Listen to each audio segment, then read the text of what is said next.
Dandavat Pranam, dear God brothers and sisters. Forgive me for long previous video. Maybe we break a couple of pieces. But I believe without understanding history, we can't realize presence and we can't go to the future. So, as you can understand, Acharya board, it's a great idea, but as far as real practical organization, it only has advisory position. And I don't think at this present situation we can come to one unified conclusion. Although there are many um, common things we're sharing with all the acharyas. So let's start from idea of Srila Acharya Maharaj's left his successor, Nirihi Maharaj. Fortunately, I met him a few times in my life, maybe like, 5 times or more. And I have very, very good impression of him as a humble, sincere devotee. From what I understand, he came from Bihar. He speaks also Hindi, which is a great language which not all Bengali knows, but it's a national language of India.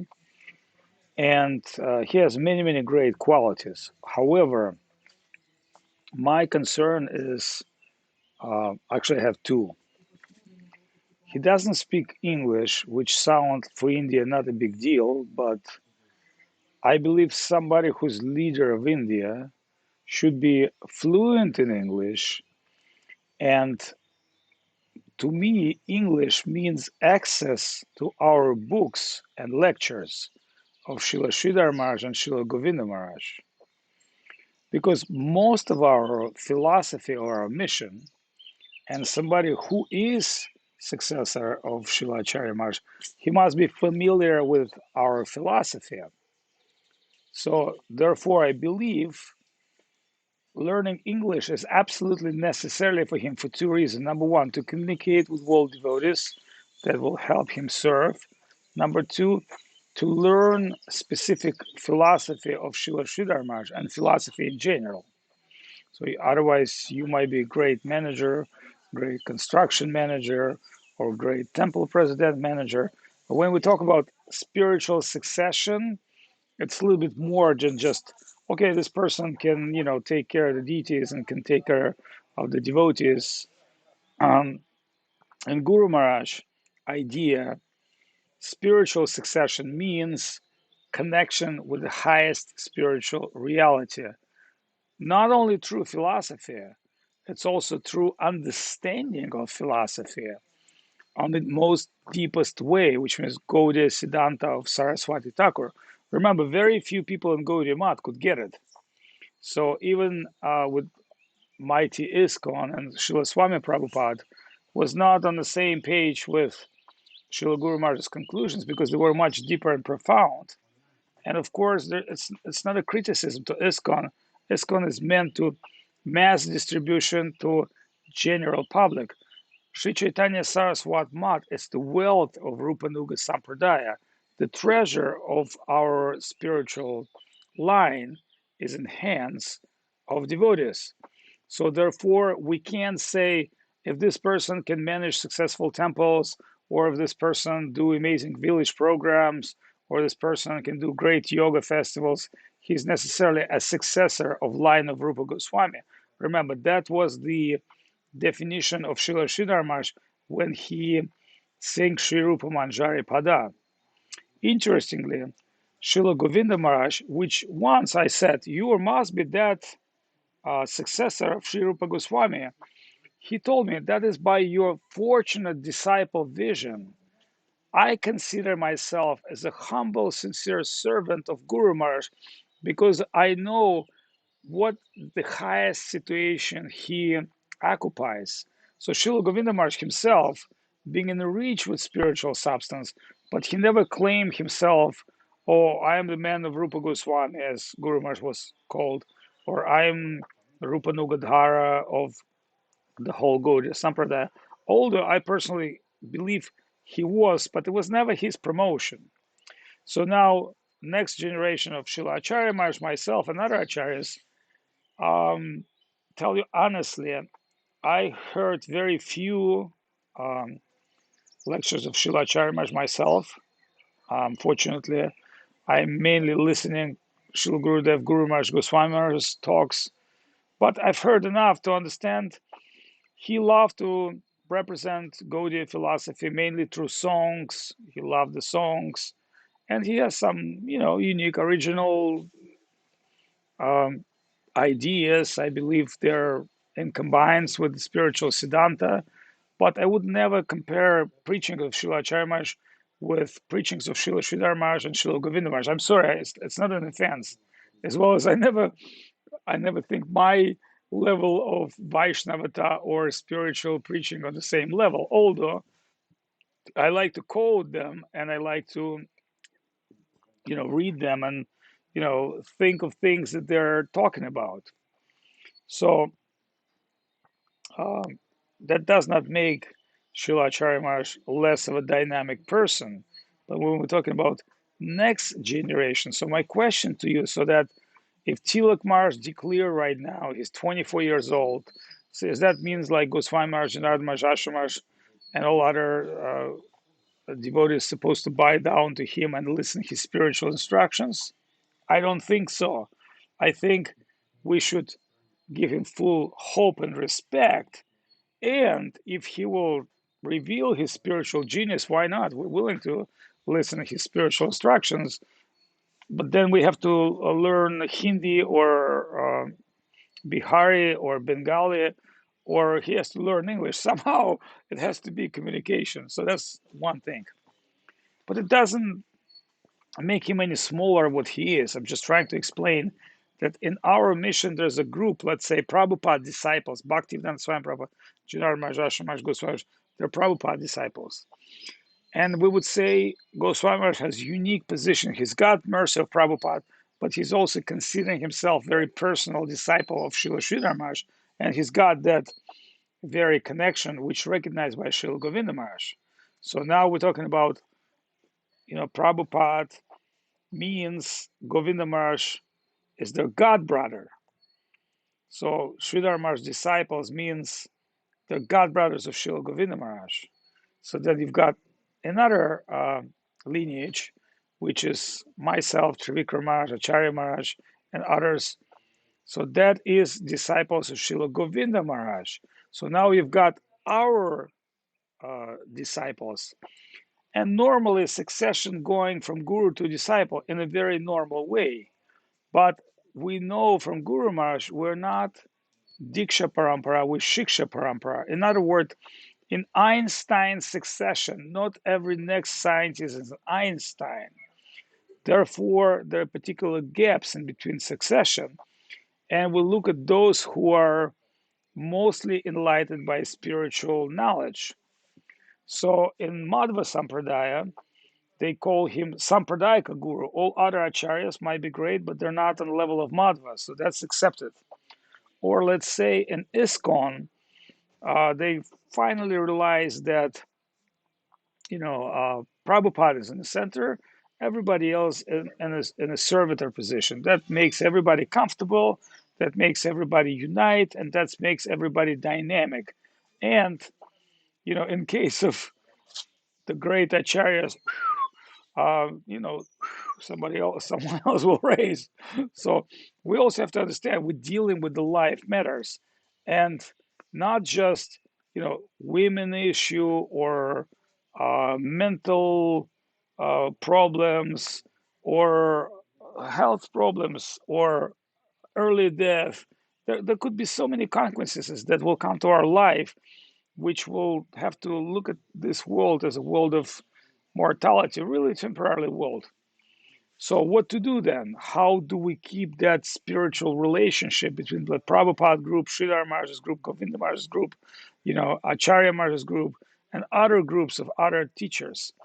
It seems to me we have to accept that whoever in India, besides his management skills, must be trained as someone who really understands what we're all about. because if something happens to Tilak Maharaj, maybe the next initiated guy, he doesn't even know what we are. It happens many, many times. For examples, when recently I was in Chaitanya Saraswat Math, the Ranajit and his group, they just brought like Sahaja, singers or cooks. And then when I chastised them, I said, oh, this would not be accepted by Srila Govinda Maharaj and Srila Sridhar Maharaj. They stopped doing that. But they said, okay, they're not Sahajas, they're just other Gaudiya Math people. But to my point, it's like, we do know from Govinda Maharaj there are Sahajas and other Gaudiya Maths. So, or I have seen guy in the kitchen with a block tilak, and I said, "Oh, Radhakunda Guru Babaji." He said, "Yes, yes." So they hire a guy as a cook. He might be a great cook, but like, all right. So we are eating from the hands of uh, Radhakund Babaji Sahajas, and they're mixing with our people. That would never be accepted by Srila Sridhar Maharaj or Srila Govinda Maharaj. But somebody may say, well, for managerial necessity, we have no cook, we have no this, we have no that. So we have no guru now. So let's take somebody else and put in the place of guru. So my point is like considering whose succession of Chaitanya Saraswat Mat, it's not the matter that can be just recite like this by a group of neophyte devotees. And maybe as you're listening me right now, when I say neophyte devotees, I don't mean if somebody been in mission 10, 20, 30 years. It doesn't make you a qualified devotee, even being 30 years. I'm talking about what is your realization, what is your experience, what is your real present. Maybe you took initiation 30 years ago and did no spiritual practice. So now we're supposed to put you in senior group by age? No, it has to be realization. So tasmat gurum prapadyita jigyasakshay uttama shabda para chemistaram pastimeva samashram. So therefore, when we had a meeting about succession, I asked one Indian devotee sincerely, have you read Sri Guru and His Grace? Then another senior devotee have said, well, why are you offending him? I said, well, if in uh, my book, it's not an offense to ask somebody as have you read the books of Srila Sridhar Maharaj? That's not an offense. It's actually indication that if we will take guidance from our philosophy, then we can succeed due to great spiritual treasure that is Chaitanya Saraswat Math.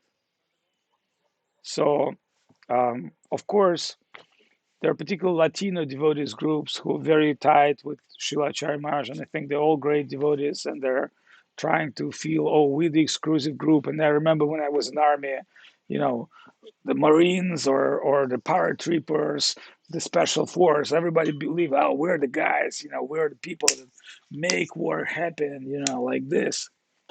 But in reality, it's nothing that ego.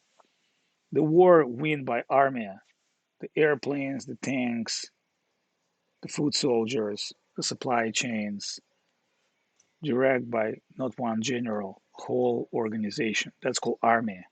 That's why good army is invincible.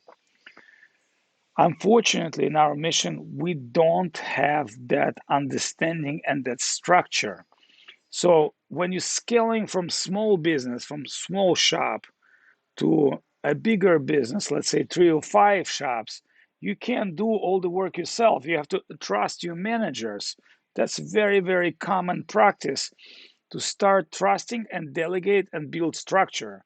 But when you're building corporations with thousands of shops and manufacturers and research and marketing, it's become a whole different things because you do need super qualified people on top, highly educated, highly intelligent, and those who can high level ability to network and work with themselves. That's called corporation. And of course, every corporation has politics, intrigues, but we just say it this way. But if you want to become, let's say, a serious organization, you say, oh, this guy is a very good shop manager. Let me put him in managing 100 shops. He may not be the right guy. So, or he has to be trained for the right people. Therefore, even a huge corporation, they bring in consultant, they're bringing outside services. They're trying to, re-educate their people, build teams, and bring different consciousness and culture. So it's called corporate culture. So that happens in ISKCON. They do have a lot of trainings and they do have a lot of gatherings, and they're working towards this succession and success. And sometimes they fail and sometimes they win. At least, everybody knows ISKCON in India and all over the world.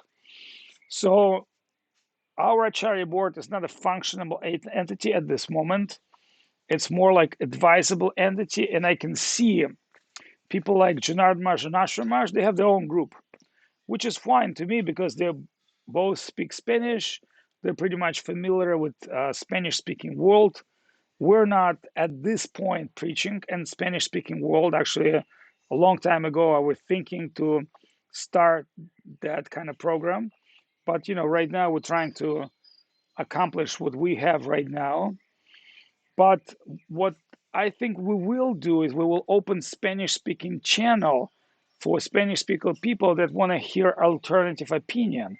And I welcome everybody else to open Russian speaking channel because we might be happy that acharyas like Ashram Maharaj and Janardhan Maharaj will broadcast their individual opinion, and Russian devotees be happy to hear that, and that will make an open society, not a quiet place where only Russian group or only Spanish group or in the Indian groups are the great guys.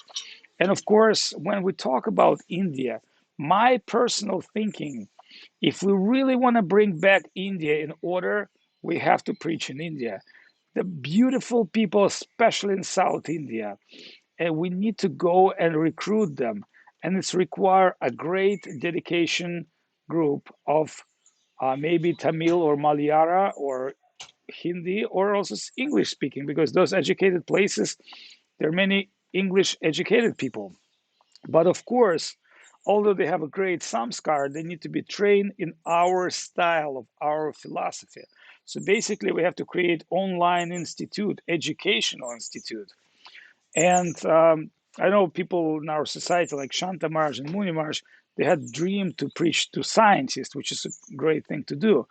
Unfortunately, that community is very, very stubborn because scientists normally mental based people that, looking for evidence and proof, but it doesn't mean that they're not smart people.